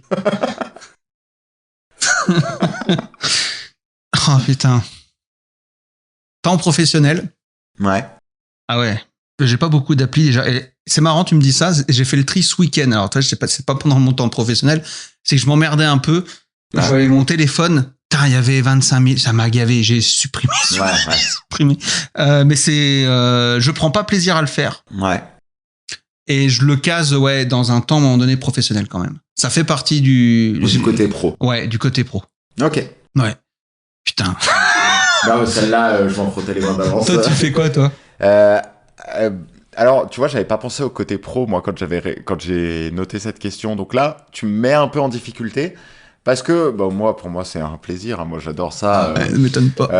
Moi, de toute façon, tout ce qui est un peu outil automatisation, c'est à cheval beaucoup avec entre le pro et le perso. Parce que vu que c'est un vrai plaisir, je peux mettre des automatisations ou des petits trucs en place quand je m'ennuie. À un moment, quand on disait les temps vides tout à l'heure, et des fois, sur un temps vide, je me dis, tiens, je vais ouvrir Notion. Et j'ai une liste d'idées que j'ai notées, de trucs que je pourrais potentiellement faire. Et dans ce moment-là, je me dis, tiens, allez, j'ai envie de me lancer dans le truc et je vais faire un dashboard, des petites automatisations là-dessus. Et pour le coup, moi, alors, j'ai peu de réorganisation d'app, parce qu'au final, quand on regarde mon smartphone, pour les gens, c'est souvent... mais j'hallucine, moi. C'est lunaire. Mais c'est beau, hein, franchement, il est beau. Hein. Vous le verrez, son téléphone, il est magnifique. Pour le coup, il est... parce que moi, j'ai vraiment tout épuré. Moi, j'ai besoin que ça me libère la charge mentale. Donc, j'ai pas de fond d'écran, tout est blanc. Ouais. Et j'ai juste des gros widgets et les quelques apps que j'utilise. Mais c'est ça qu'il faut que je fasse. Moi. Et en plus, tu sais, je l'ai vraiment pensé en mode, j'ai une page pour le perso et 2 pages pour le pro, parce qu'il y a la partie un peu coaching et la partie... sur les autres pôles un petit peu de la boîte. Mais du coup, j'ai aucune autre app. Donc, c'est pas tant en réorganisation d'app, moi. C'est plus dans les petits raccourcis que je vais me mettre en place, les petits trucs comme ça que je réorganise. Parce que pour le coup, j'ai très peu d'applications, j'ai aucun jeu, j'ai pas toutes ces choses-là, parce qu'au final, je les utilise pas, donc ça me servait à rien. C'est pour ça que mes enfants, ils prennent jamais mon téléphone, parce que j'ai jamais rien dedans, moi. Ils n'ont pas le droit, de toute façon. Alors, pour le coup, tu vois, c'est vrai que c'est pas mal, parce que je vois avec, justement, les enfants des proches, etc. Autant le téléphone de ma copine, ils aiment bien le prendre. Alors, autant le mien, juste quand il le voit, là, que tout est blanc, et alors, de suite, c'est en mode, mais t'es pas fun. Ouais, c'est pareil. Non, ouais. Ok, très bien. J'ai une petite question pour toi. Ouais. Quand tu dois faire de l'administratif personnel, payer des factures d'eau, tu mets dans quoi? Temps obligatoire, mais alors sans hésitation. Ouais. Alors pour moi, c'est une tannée. C'est une souffrance. Je vais pas mentir, c'est une souffrance. Je pense que moi, je suis à la limite de la phobie administrative. Franchement, j'en suis peut-être pas là, mais il faut vraiment que je me fasse ultra violence, et c'est vraiment peut-être un des points où je mets le plus de choses en place pour éviter de le procrastiner. Mais alors des fois c'est même de la procrastination involontaire, alors vraiment entre guillemets. Mais je pense que mon cerveau se met des œillères et chasse et fait en sorte que j'oublie tout ça. Donc pour moi c'est vraiment un temps obligatoire. Ok. Toi, ah ouais, 100%, ouais, pareil. Ouais. Je Je pense qu'on est beaucoup dans ce cas-là. Pour le coup, Ouais, je pense. Ne serait-ce que tu penses à faire tes impôts ou quoi. Enfin, alors, dans mon entourage, je crois pas que j'ai une seule personne qui prend plaisir à faire ce genre d'administratif. C'est une tannée, c'est chiant. Petite dernière question, Vas-y. j'ai mis. Alors, pour raccorder avec les temps vides, prendre 20 minutes pour rien faire du tout. Vraiment pas un truc où tu te dis c'est une pause ou quoi. Temps pour moi. Ouais. Temps pour moi, sans hésiter. Ok. Temps pour moi, ouais, non. Ouais, bah écoute, pareil, je pense que là-dessus on est bien raccord aussi, ouais. Vraiment, je trouve que, tu vois, quand tu disais le temps pour soi, c'est un peu de nourrir son cerveau des fois aussi. Moi, je le rentre vraiment là-dedans. Mais je trouve exactement. que l'image, elle est parlante parce que c'est vraiment un moment où je vais naturellement penser à des choses, etc. Et ça me nourrit intellectuellement. Ouais, 100%. Dernière petite question. Ouais. Elle m'intéresse, celle-là. Choisir ses vêtements quand tu te lèves le matin. Alors je vais faire le relou. Si ma copine écoute cet épisode, elle va rigoler, je pense, à ce moment-là, puisque moi je prépare mes vêtements la veille. Je prépare mes vêtements la veille. J'aime bien le faire la veille. Et alors je réfléchis. Ça me... C'est pas de l'obligatoire. Non, mais je pense que c'est du temps. Alors, c'est bizarre de trancher ça dans le temps. Personnel. pour Ouais, soi. c'est un peu comme la cuisine, quelque part. Mais oui, je pense que je le rentrerai là-dedans parce que c'est pas du temps perdu, parce que justement, j'aime bien m'habiller. Donc du coup, non, je pense, je prends un peu plaisir à me dire, ok, demain, en fonction du temps, de ce que je vais faire, j'adapte le style au contexte. Est-ce que je suis plus dans un mood jean déchiré ou habillé un petit peu plus classe, donc ouais, peut-être du temps perso. Ok. Cool. Et pour toi, du coup? Obligatoire. Ouais. Vraiment, parce que je dois m'habiller, quoi. C'est un peu ça. Non, vraiment. J'étais pas comme ça quand je jouais au tennis. Quand je jouais au tennis, j'étais sponsorisé par Nike. Donc, on avait des tenues qui arrivaient. Et là, je pouvais passer 20 minutes. Ouais. Ok, est-ce que je mets ce short avec ce t-shirt, avec ce polo, ce machin? Depuis que je joue plus au tennis. Mais j'en ai rien à foutre. Ouais. Mais c'est terrible. Ouais. C'est terrible. Donc c'est vraiment un temps obligatoire et c'est une souffrance pour moi de quand je vais dans des restos, quand je suis invité chez des amis, etc. de prendre du temps pour m'habiller. C'est putain. Ouais, c'est vraiment ça t'emmerde. Ouais. Ok, tu vois, comme quoi, hein, on est tous différents et tant mieux au final. Je pense que ça conclut pas trop mal ce deuxième épisode. Yes, tout à fait. Encore un bon épisode, je trouve. On a vu comment éviter qu'optimiser son temps devienne une prison. On a vu les origines, pourquoi on en est venu à là. Enfin, en tout cas, selon nous, notre perception. Ouais. Est-ce qu'on en avait vraiment besoin? Et comment mettre en place des choses pour justement sortir de cette prison-là. Voilà, je pense que il y a de quoi faire aussi. Il y a matière si vous voulez tester les petites choses qu'on vous a données, qu'on vous a conseillé, suggéré. Exactement. Et sur ce, je propose qu'on se retrouve du coup très bientôt pour un 3e épisode.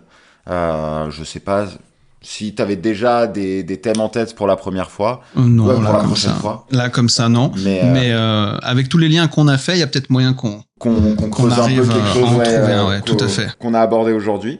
Et puis, n'hésitez pas à suivre ce podcast si vous a plu, à le liker. Voilà, exactement.